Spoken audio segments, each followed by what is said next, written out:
After the intimate romance of Marty, the Academy went as big as they possibly could.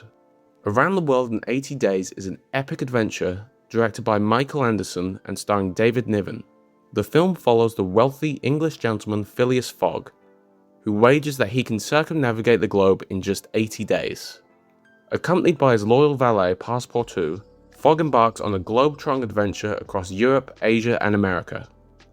Along the way they encounter dangerous situations, colourful characters, and famous faces as they race against the clock to win the bet.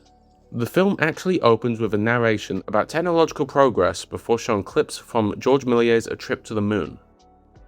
It's an interesting sequence, but it has nothing to do with the rest of the film. Once the adventure finally begins, my biggest problem quickly became the characters.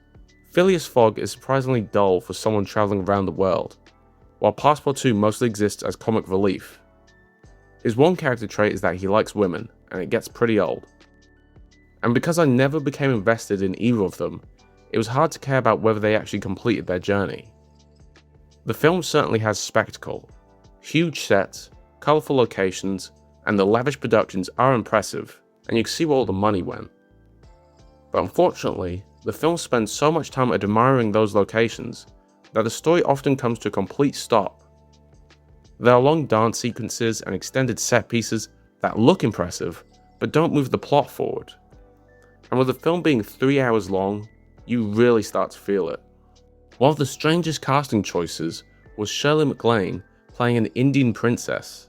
This was a little problematic and just not very convincing.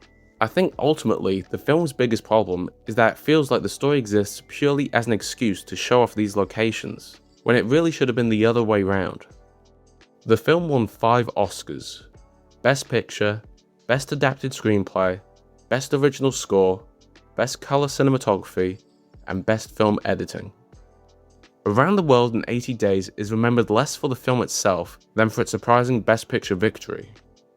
It's frequently listed among the Academy's worst Best Picture winners, especially considering the acclaimed films that came out that year, including The Searchers, Giant, and The Ten Commandments. But I would give the film 2.5 stars.